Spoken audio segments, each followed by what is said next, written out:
fiiha walaa yaxyaad ku jirayso adigoo meeshaa og baxsashadeeda haddana inaad iska seexato aanad wax badan dareemin iyana waa wax cajiiba saa daraaddeed buu nabigu calayhi salaatu wasalaam wuxuu leeyahay qof naar ka cararaya jannana hunguri ka hayo hurda uma eka yacni hurda uma eka macnaheedu waxa weeyaan in uu juhdi yar bixiyaa qofkaa uma cuntamo wuxuu u baahan yahay inuu juhdi weyn bixiyo dii maanta lagu odhan lahaa shaqa lagu diraya shaqada abaalmarkeedu waxa weyaan magaaladan aad degantiin baad keligaa yeelanaysaa ka hor shaqada magaaladan aad keligeed ku helayso intaad ogasha inaad dhib mudato ilan whole city laster oo dhan baa keligaa aada yeelanaysaa waxay noqonaysaa inaad adkaysato oo wax kasta aqbashid shaqada waxaa laga yaaba hadii lagu idhaahdo 20 years consecutive aa la wadaya inaad tidhahdo ana laha waa tijaabinaya mar haddaan magaalada intaan lee helayo ka waran haddaad janno raadacaynayso maa laa caynun ra'at walaa udunun samicat walaa khatara calaa qalbi bashar tuu nebi maxamed calayhi salaatu wasalaam ku tilmaamayo waxaana idhi arag oo dhegi maqal oo qalbi bini aadam kusoo dhicin weyni iyo qurux waxay leedahay haddii taahun guri kaa hayo juhdiga laga baahan yahay waa intee haddiise beleda ugu weyn aad ka baxsanayso juhdiga lagaaga baahan yahay waa intee alimaam ibn اlqayim raxmat ullahi calayh ayaa wuxuu yidhaahdaa alcaamatu taquul qiimatu kuli mri'in maa yuxsin wاlkhaasatu taquul qiimatu kuli mri'in maa yatlub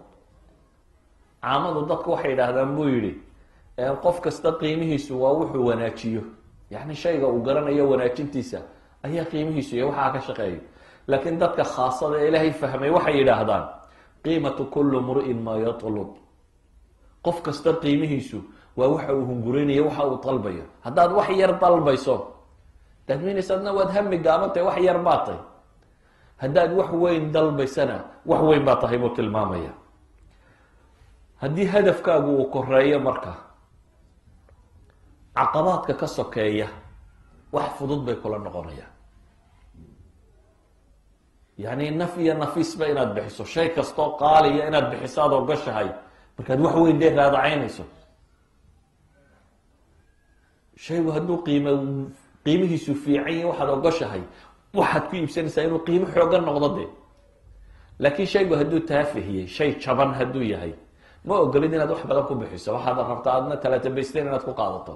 qiimo yar inaad ku qaadataa ma doonaysaa saxaabadii nebi moxamed calayhi salaatu wasalaam uu tarbiyeeyey hadaf weyn bay nolosha ka lahaayeen wax kasta oo hadafkaas gooya way aqbalayeen inay ku bixiyaan qisa waaxidaan idin tilmaamaya imaam albukhaari iyo keyrkiiba soo aroorinayaan nabiga calayhi salaatu wasalaam qolaa u timi waxay idhahdeen waxaanu rabnaa inaanu diinta barano ee cid nagu dar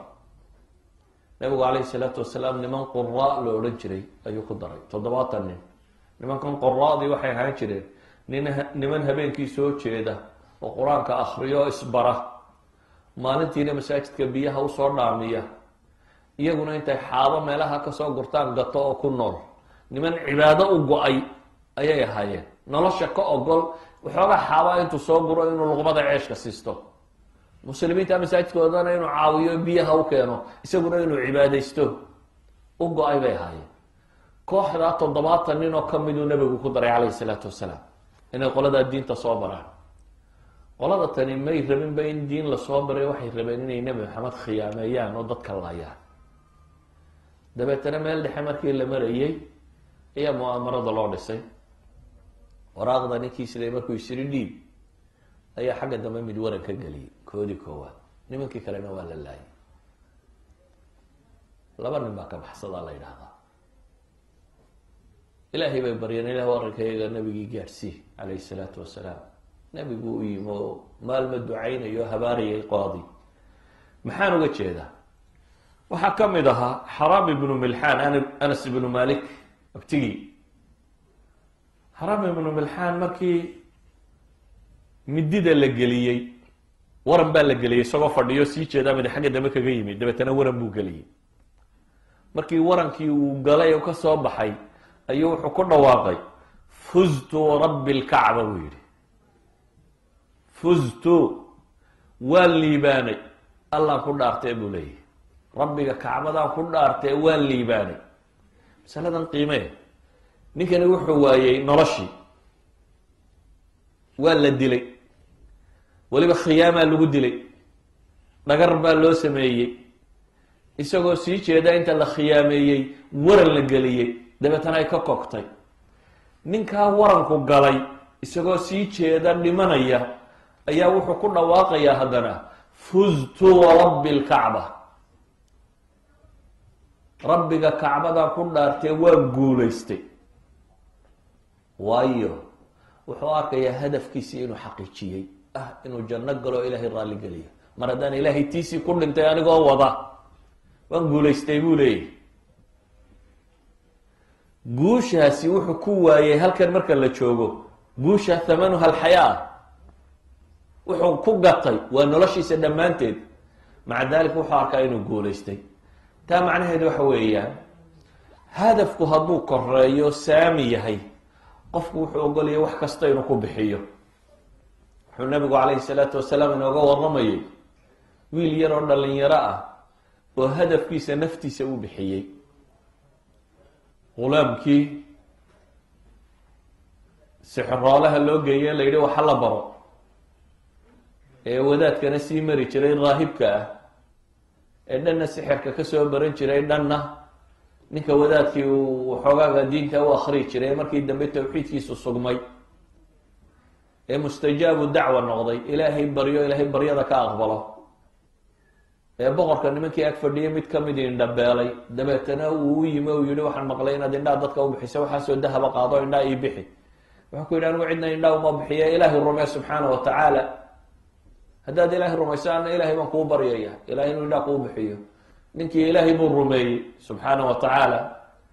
dabeetana ilaahay subxaana wa tacaala indhuhu u bixiyey boqorkiibuu ku noqday boqorkii wuxuu ku yidhi waar indha ayaa kuu bixiyey boqorku wuxuu sugayaa nimanka madaxda ahi waxay jecelyihin wax walba in iyaga loo celiyo you are the one who done that in la yidhaahdo adaa wax walba qabtay adaa sidan yeelay adaa caynkan yeelay taladaadaa lagu guuray ra'yigaagaa fiicnaaday waxaase ammaantaasi iska jecelyihin boqorkii markuu soo ag fadhiistay ee uu ku yihi yaa indhaa kuu bixiyey wuxuu sugaya inuu yidhahdo adaa ii bixiyey deetana wuxuu yihi rabbigay baa ii bixiyey awalaka rabbun gayri buu yihi marka oo ma midaan aniga ahayn ba kuu rabbi ah sayid kale miyaad leedaan aniga ahayn wuxuu ku jawaabay rabbi wa rabbuka allah aniga iyo adigaba allah inoo wada rabbiya dabeetana ninkii baa la toorjargareeyey la cadaabay wuxuu sheegay inankii baa la toorjargareeyey wuxuu sheegay wadaadkii saddexdiiba waa lasoo qabtay ma ka noqonaysaan may wadaadkii baa la dilay uu ka noqon waayo noloshuu siistay hadafku lahaa ninkii kalaa lasoo qabtay waar ma ka noqonaysaa may buu yihi waa la dilay noloshuu siistay hadafku lahaa inankii baa soo hadhay inankii ciidan baa lagu daray buur baa la yidhi geeya ka tuura buurtii markii la geeyey ilaahay buu baryay ilah kuwan sharkooda igaga fillow buu yihi buurtii baa gilgilatay askartii baa ka daadatay isagii baa soo noqdo caafi